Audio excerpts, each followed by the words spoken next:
अनि माता सुनितिले भने बाबु त्यो सौताने आमाले किन भन्दै थियो त नि भने त्यसले भन्दैमा रिस गर्नु छैन बाबु मामङ्गलम जसले अर्काका प्रतिमा जस्तो व्यवहार गर्छ त्यसले भोग्नु त्यस्तै गर्छ त्यसैले भोग्छ बाबु तिम्रो अहिले तपस्या गर्न त जान्छु भन्यो ब्रह्माले पनि तपस्या गरेकै हुन् अनि मनु आदिहरूले पनि सृष्टि आदि कर्म गर्नको लागि तप गरेका हुन् तर तिमी भर्खर 5 वर्षका छौ बाबु तिमी अहिले तप गर्नको लागि जानी नारायण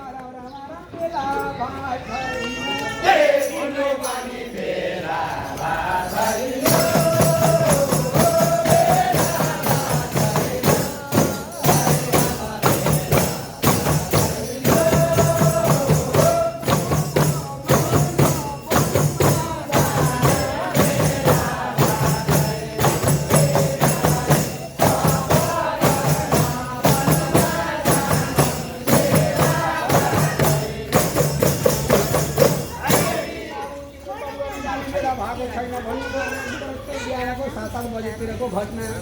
भोजन गर्ने बेला भयो बाबु जामभिडा भोजन गर्न भनेर लिएर गएको ध्रुव एकपरिका निवेदन बालक ढकल्सेर हुन्छ नि अहिले उहिलेका हुन्थे अहिले त त्यो हुन पर्छ अनि ढकल्से केही खाँदैनन् मेरो आमा मलाई छुँदा छैन मेरो कलेजा मुटुमा वचन पालन गरेको छ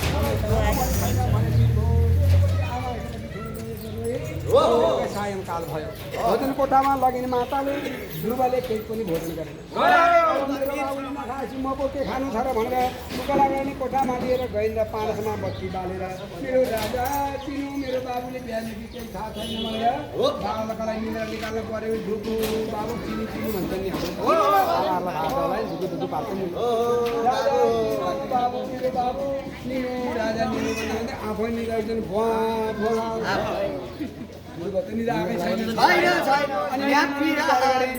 सुनितिले के भनेकी थिइन् भने बाबु जङ्गलमा जाँदाखेरि नाना प्रकारका जीवजन्तुको भय हुन्छ घरि मसानहरू कहिले जाडो कहिले गर्मी नाना प्रकारको भय हुन्छ बाघ भालु अजिङ्गर त्यसको भय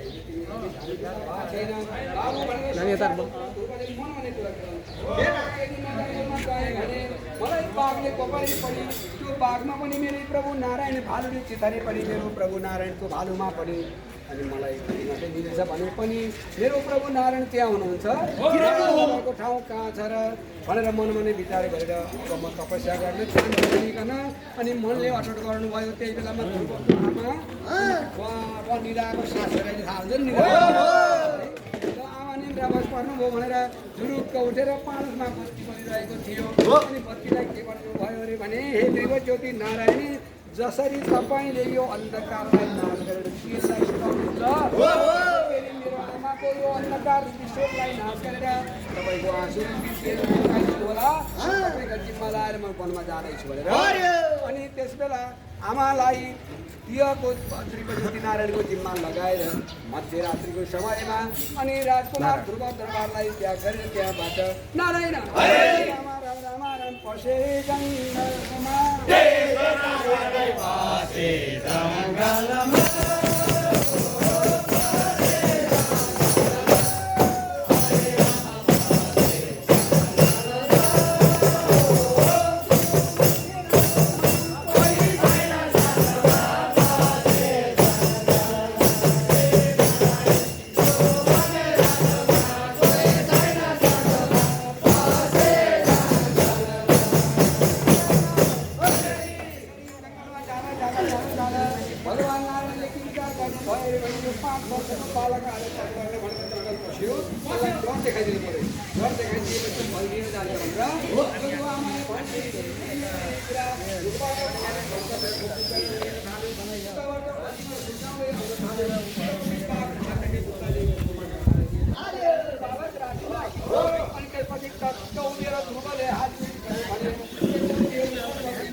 परमात्मा जगत व्यापक व्यापक भएर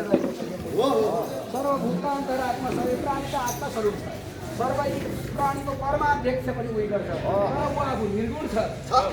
बाघ रूपी प्रभुले मलाई खानुहुन्छ कि अजिङ्गा रूपी प्रभुले खानुहुन्छ कि भानुभित्र पनि खानु त भनेर नसोच्छ अरे कसले खान्छ खाऊ भनेर नडराइकन उठ्यो चाहिँ मायाको आवाज अनि त्यसपछि राजकुमार ध्रुव बाटो लागे नारायण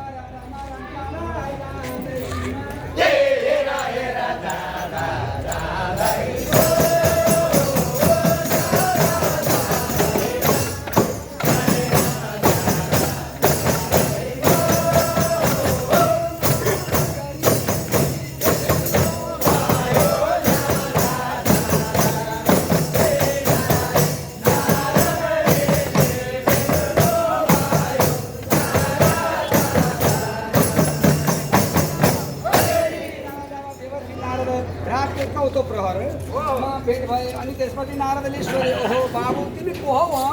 रातिमा यो बालक कहाँबाट आयो एक्लै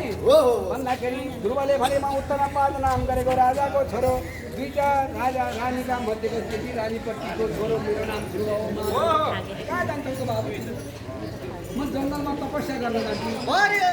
यस्तो बालक तपस्या गर्ने माताले नारायणको दर्शन गरेर आउँछु भनेर जानु लागेको महात्मा भन्दाखेरि बाबु तिमी जङ्गलमा जाँदाखेरि 5 वर्षको देखिन्छौ आमाको खोकिलामा सुत्ने बालक जङ्गलमा गएर नाना प्रकारका मनी मसान नाना प्रकारका जाडो र गर्मी खपेर मातालाई पनि सम्झाइदिँदा राजालाई पनि सम्झाइदिँदा भन्दाखेरि ध्रुवले भने महात्मा मलाई यदि हजुरले कृपा गरेर माया गर्नुहुन्छ भने दर्शन हुने उपाय बताइदिनुहोस् तपाईँले जाडो गर्मी मनी मसान भन्नुहुन्छ शरीरमा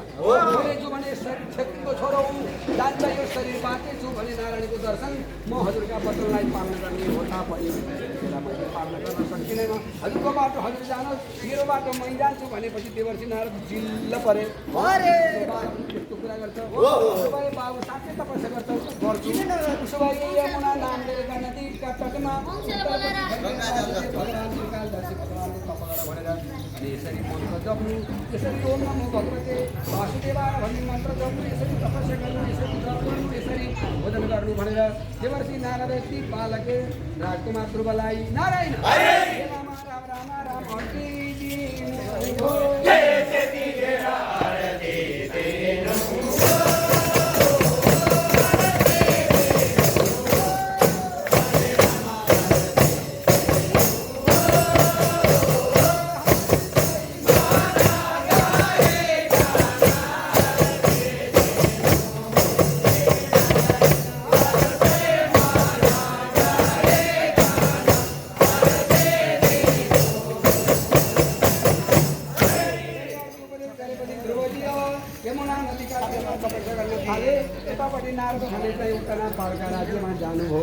बल्ल उतापट्टि सुनितिलाई निन्द्राले छोड्यो बिहान उज्यालो हुने बेला भयो यसो छामचिन काखमा छैन छोरो हे मेरो भगवान हे मेरो प्रभु मेरो बाबु जङ्गलमा तपस्या गर्न जान्छु भनेको थियो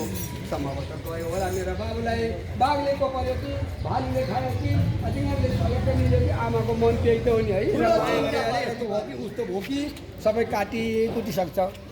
अनि त्यसरी भिडना गरिकन गएर आफ्नो अन्तिम परेपछि कोबाट जाने आफ्नै मान्छे भएर जाने अनि त्यसपछि गएर महाराज उतना पार्का हजुरमा गएर महाराज म अग्निलाई कालले छोपे त मनिलाई त्यही बेलामा मेरो राजकुमार कहाँ गयो पत्ता लागेर लौ खोजी गर्न पर्यो भनेर हात जोडिकन नारायण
मेरो केटीपट्टिको छोरो ध्रुव राति कता गएको कता कतै पनि पत्ता लाग्दैन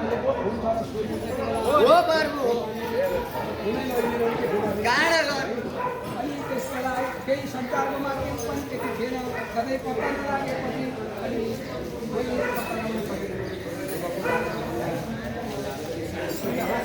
अनि उता पार्लाएर सुनीति महारानीलाई हेरेर भन्न लाग्नुभयो हे महाराज हे महारानी सुनीति नारायण